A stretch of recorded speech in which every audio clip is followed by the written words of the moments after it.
41 points dropped on your head in that third quarter. What destruction. What ball movement. The defense. It was raining threes in that third quarter. But Alex Sarr, are you all right, fam? How are you doing? Because Karl-Anthony Towns bodied this man all night long in his best performance of the season. We're going to break down all of these latest reports today. This episode is presented by FanDuel. If you're enjoying the content, please hit that subscribe button and make sure you have notifications turned on so you don't miss any new content. And now, let's get started. The Knicks annihilate the Wizards. What a massacre. The game was close going into halftime, but then the Knicks proceeded to drop 41 points on the Wizards' heads in that third quarter, and there was just no coming back from that. As you can see here, the final score, the New York Knicks 119 and the Washington Wizards 102. New York with their first blowout victory of the season. And honestly, during parts of this game in that third quarter, New York was leading by as much as 27 points.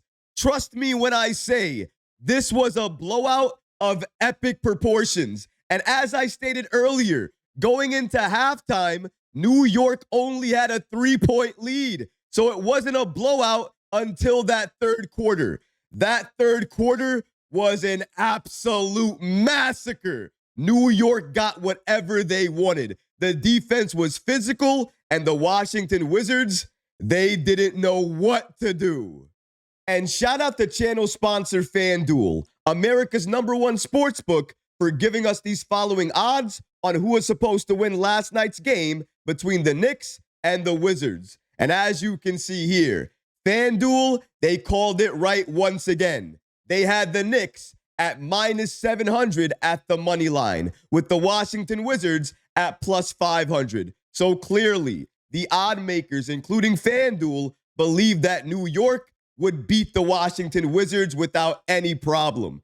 But I don't even think the odd makers expected the Knicks to do what they did in that third quarter. Now, honestly, I could speak about the entire quarter-to-quarter breakdown. I can talk about what the Knicks didn't do in the first quarter, what they started to do in the second quarter, ultimately what they definitely did in that third quarter, blowing the game open, dropping 41 points, and then doing their best to hold off a Wizards run and keep their strong lead. And in the fourth quarter, they were able to do that. But I have to start the show off by talking about the player that dominated last night. From the start of the game to the end of the game, he was dominant and destroying inside and outside. And he destroyed Alex Sarr. You know who I'm talking about. It was Karl-Anthony Towns, who a few nights ago against the Milwaukee Bucks, in my opinion, had his worst performance as a New York Knick. And now, fast forward to last night, he had his best performance of the season with this Knicks team, doing it in any single way that he wanted to, attacking inside, hitting threes, getting to the free throw line, and bodying Alex Sarr in the process. Shout out to New York Basketball on the app X for giving us this following information. Karl-Anthony Towns, as the Knicks thumped the Wizards, 33 points, 12 of 24 from the field, 50% shooting, ladies and gentlemen. That is incredible. 3 of 8 from 3, so he's hitting his 3-point shots, 13 rebounds. He was going after it, and you can see that because he had 5 offensive rebounds. He also had 5 assists and 2 steals. He was doing everything you could want him to do last night, and he was bodying Alex Sarr in the process. I am sorry, but if you watched that game last night, poor Alex Sarr, he tried everything that he could. He tried to play defense against Karl-Anthony Towns, but it did not matter. Towns bodied him inside, posted him up inside, and then dunked on his head and stared him down. That right there, it's bad enough. But that's not all he did. For the entire game, when he saw Alex Sarr on him, it was like seeing food. He attacked him. He drove on him. He shot over him. He was able to get contact on him and still go to the free throw line. Karl-Anthony Towns abused that man. That's all you can call what you saw last night. It was pure abuse from Karl-Anthony Towns on Alex Sarr, and he couldn't do anything against him. In the first half, it was a little bit more of a back and forth affair, but in that second half, it was pure destruction. The Wizards could not do anything against New York. New York beat the Wizards so badly that as a team, you could see it collectively on the floor. As they were down 27 points, there were times they just gave up defensively, they gave up offensively, and they allowed New York to dance on them and do whatever they wanted to do. Now, speaking as an NBA fan, you never want to see that. But speaking as a Knicks fan, when you beat a team so badly that they don't want to play anymore, essentially beat them into submission, I love that. I love to see it. And I love when the Knicks are the team that are actually doing that. And if we think about this game, New York, they actually didn't play a consistent game. Think about the first quarter. They're down 30-22. Why? Because they're not playing consistent defense. They're allowing the Washington Wizards to drive inside and get any shot they want with little to no resistance. In that second quarter, they scored 35 points, and they do it because of ball movement. They're finally hitting their shots, but also their defense, they started to play it a lot better. However, the defense waned just a little bit to close out that second quarter and the first half that allowed the Washington Wizards to get back into the game. And if it was not for an OG Anunoby walk-in three, courtesy of a Jalen Brunson assist, if it was not for Josh Hart finding Karl-Anthony Towns to close out that second quarter, Towns faking the three, then taking the three,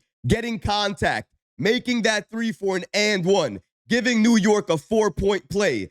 That's how the Knicks were able to go up at halftime, 3 points on the Washington Wizards. But that second half, that's when the Knicks started to come alive and play basketball the way we know they can play basketball. They were defending the right way. They were moving the ball. They were hitting their open shots. And if they didn't have an open three, they would drive inside and get a better shot. Or they would drive inside and then they would collapse the defense and spray it out to an open shooter or to an open cutter. This is exactly how you need the Knicks to play for 48 minutes. But that's what I'm saying. It still is not consistent. New York is still playing up and down basketball. In that fourth quarter, to close out the game, New York went with the rest of their depth, the rest of their bench. So the young Knicks players, they actually saw time. It was only 4 minutes, but I absolutely know, I am certain, under Tom Thibodeau, that would have never happened. So I'm thankful of that, even though I wish we saw a little bit more playing time from some of these younger players,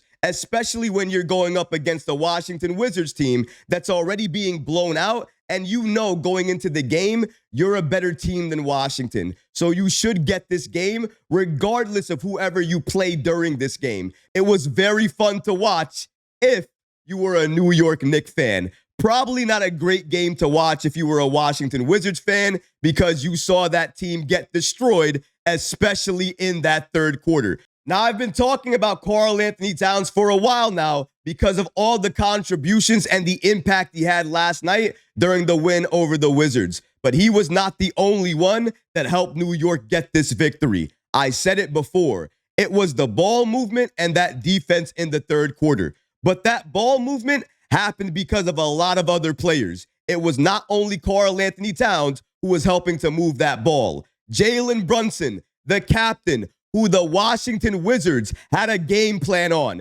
They did not want Jalen Brunson to beat them. In their minds, anybody else but Brunson. And you know what? Jalen Brunson, he spotted that early. He saw the double teams coming. And what did he do? He made some elite passes to find shooters that were wide open or made some elite passes to cutters, cutting inside, driving inside, getting them easy opportunities. Jalen Brunson may have not been efficient last night, missing some shots normally he would make. But in terms of his playmaking and finding other players wide open, he was doing that at an elite level. And it shows when you look at the box score. Jalen Brunson last night, he gave you 16 points. Again, he was not efficient, but that was due to the defense and all the double teams that he saw. But in my opinion, he still did everything he possibly could do to help this Knicks team win this game. And those 9 assists, that's proof of it. You know what else is proof of it? The plus 21. He was plus 21 for the game. That shows you his impact on both ends of the floor. Taking charges, trying to get the ball via steals. He's doing everything this season, and you have to recognize that. But as I said, he was not alone. He had a lot of help. Josh Hart off the bench in 26 minutes. He was also a plus 21, but he gave you 5 assists, 10 rebounds, 2 of 4 from 3. He hit all of his threes in that third quarter, where he scored 10 of his 12 points, 5 of 7 from the field, and he finished this game, as I said, with 12 points. The last few games, Josh Hart has been unlocked. He finally looks like that Josh Hart that we all know and love. He is attacking, one-man fast break. He is getting to the rim. He is making plays, getting other players open looks, getting rebounds, second chance opportunities. But what surprised me the most about Josh Hart's play last night were those open three-point shots he was hitting in that third quarter. Yes, he was open, but Josh Hart hitting those threes, especially with the finger issue he's talking about, the nerve damage that he has, in my opinion, given everything he's talking about that he's dealing with that finger issue, he should get surgery. But then again, you look at the play, you look at what he's doing, how he's impacting the game, how he's helping, he's rebounding, playmaking, scoring inside, and now he's hitting open threes. If he can do all of this consistently, then maybe he doesn't need the surgery after all. Maybe he can play the entire season like this and then get the surgery in the next offseason like he plans to do. Maybe he can do that. However, I also can't ignore that every time he goes down to the floor, he grimaces. He looks like he's in a lot of pain. Maybe he's pushing through the pain, and I can admire that. Just like I admired Karl-Anthony Towns doing the same thing when he's dealing with his quad injury. But if you're making yourself worse, if you're not going to help this team by doing this, and if you're going to miss multiple games because you're pushing yourself through injury, is it really the best course of action to do this? I think that's a question the Knicks and Josh Hart need to ask themselves. If this Josh Hart is going to be okay to play this way throughout this regular season and come the postseason, or if he's going to need to miss multiple games because he's dealing with a lot of pain. This is something they're going to have to watch and manage throughout the rest of the season. But hopefully, Josh Hart can continue to play this way, because if he does, then I don't think there's any reason for him to get surgery, especially if he's not missing games. But as I said, Jalen Brunson, Karl-Anthony Towns, Josh Hart, they're not the only ones. We have to talk about the demon over there. Yeah, OG Anunoby. You know, the guy that was getting so many deflections, so many steals. He had 5 steals last night. 5 steals. Kleptomania. That's what's going on in OG Anunoby's mind right now. All he can think about is getting deflections, getting steals, and then proceeding to drive that ball up in transition and score, either dunking or laying it up. But either way, OG Anunoby, these last couple of games, he is doing everything the Knicks need. You need more defense? I got you. You need more rebounds? I got you. You need me to drive inside or hit threes? I can do either or. I got you. OG Anunoby continues to show why he's the monster on this Knicks team in every single way. Defensively, offensively, in my opinion, we're talking about all-star Anunoby right now. All-star Anunoby. Look at what he's doing. 16 points, 7 of 13 from the field, 2 of 5 from 3, 6 rebounds, and 5 steals. He is flirting with a triple-double with steals. This is what we're talking about. OG Anunoby is a monster. He is going for the All-Star game this year, and nobody can tell me different.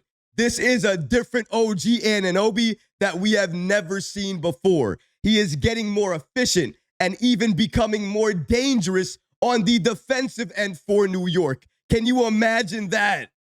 Let's take a look at the Knicks minutes breakdown here. And as you can see, Mike Brown, he has his 9-man rotation. Now, maybe he'll change it depending on who the Knicks are going to play on any given night. But in my opinion, we have seen over these last few games him playing a standard 9 or maybe 10 players. And here are the 9 players that are officially part of Mike Brown's rotation. OG Anunoby, who played 32 minutes last night. Karl-Anthony Towns, who played 30 minutes last night. Mikal Bridges, who played 29 minutes last night, gave you 10 points, 2 rebounds, and yes, ladies and gentlemen, he was also point guard Mikal Bridges once again, giving you 4 assists. Landry Shamet, who started last night, giving you 25 minutes, but also he's been playing a lot of minutes off the bench too. Jalen Brunson, 32 minutes. That's 5. Then you have Miles McBride, 14 minutes. I think this is the lowest amount of minutes McBride has played all season. Then you have Josh Hart, 26 minutes. Jordan Clarkson, 21 minutes. Clarkson had an amazing game off the bench for New York. The second night in a row, he was big off the bench for the Knicks, and we needed every single one of those points. He was huge in the non-Jalen Brunson minutes. But again, he played 21 minutes. That is 8 players. Then you have Gerson Yabusele, 14 minutes. And that is 9 players. Normally, when Mitchell Robinson is playing, Jordan Clarkson is your last player. He is your 9th player. And Gerson Yabusele, he's basically the 9.5, 10th player in the rotation, playing anywhere from 4 to 5 minutes per game. Let's take a look at the team stats. And as we always do, I'm not going to read off all the team stats because that would be ridiculous. But what I am going to do is read off the team stats that I believe allowed New York to win this game. And the first one I'm going to read off is not the numbers in terms of shooting. It's turnovers. New York only had 12 turnovers, while the Washington Wizards had 20 turnovers. And the points conceded off of turnovers for the Washington Wizards, they allowed New York to score 21 points off of their 20 turnovers. The Knicks only allowed the Wizards to score 11 points off of their 12 turnovers. And right there was the difference in the game and allowed New York to win this game. As I said, New York's defense in that third quarter and also in that second quarter as well, it was very good. They were getting a lot of deflections, a lot of steals. They were forcing a lot of turnovers and making sure they made the Wizards pay every time they turned the ball over. That is good basketball. You were not only seeing ball movement, you were seeing great team defense. And speaking about ball movement, look at the Knicks assists for this game. They had 32 assists this game. The last game where they beat the Bulls, they had 31 assists. That tells you everything you need to know. When New York moves the ball freely, when they look for the open shot, when they're moving the ball as a team collectively, they are going to beat any team that they're facing. Potentially, they can blow that team out. 32 team assists. Remember, a few nights ago, they had 20, 21, 22 team assists. Now, they jumped that number up to more than 10 plus more. 31, 32 team assists.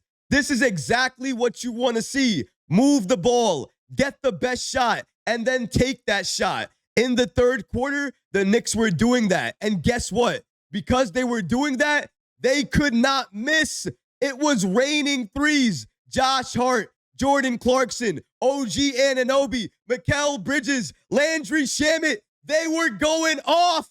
Everybody was hitting threes. Why? because they were looking for the best shot, the open three. It was not attack, spray, and it's only one pass. It was attack, spray, and then pass the ball again. Oh, I don't have the best shot. Let's make another pass. And that pass was to an open shooter. Bang, you hit an open three. That was the difference. It wasn't a one and done pass. It was pass, pass, pass, open shooter, open look. You nailed that shot. It was beautiful basketball. The only thing I wish is that we could see it for 48 minutes. See it consistently. But it's early. We're just starting the season. New York is finally starting to understand how Mike Brown wants them to play. Once they understand how to do that for 48 minutes, good luck to the league. Because New York playing defense like that, moving the ball like that,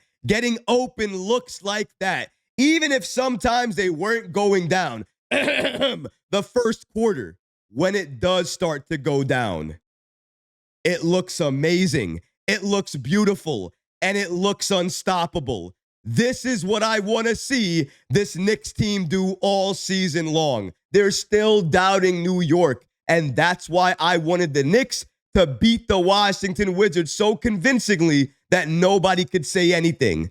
But even though they did that, people are still talking. Why? Because they want the Knicks to do this consistently and do it against the good teams. And I can understand that. I hear you. But you're not going to rain down on my parade. You're not going to shut down my happiness. I don't care if it's the Wizards. I don't care if they're the worst team in the NBA. I am happy with the way the Knicks won the game. I am happy with the team play I saw out of this Knicks team. And here's why. We're not at full strength. We're not the team that we're going to be once we enter the postseason. We are going to grow and develop throughout this entire regular season. And we're going to learn how to play together even better than we know how to do it right now. And even though that's the case, New York can put together a game like this, blow out the Wizards because they play such a good third quarter that they can't come back from it. They beat them down and take away their motivation to even want to play the game. That's how badly New York beat them. And they did it while not even playing a perfect game. What happens once the chemistry clicks and they understand fully what Mike Brown wants them to do, how he wants them to play? What happens then? What are they going to do to the league then when they can put this together for 48 minutes? I'll tell you, they'll be destroying each and every team they play across the league because nobody is going to step to this Knicks team if we're playing the way we played last night. That third quarter was a massacre. They destroyed the Wizards, and they could not come back even if they wanted to. And I loved every single second of it. But what about you guys? What do you think about New York destroying the Wizards 119 to 102? Let me know how you feel about that in the comment section below, guys, because honestly, I would love to hear from you. But that's going to do it for this episode. I hope you enjoyed it. And if you did, go ahead and smash that like button, leave a comment below, and of course, guys, please subscribe to the channel. Until next time, Knick fans, take care of yourself, your families, and each other. Peace and love.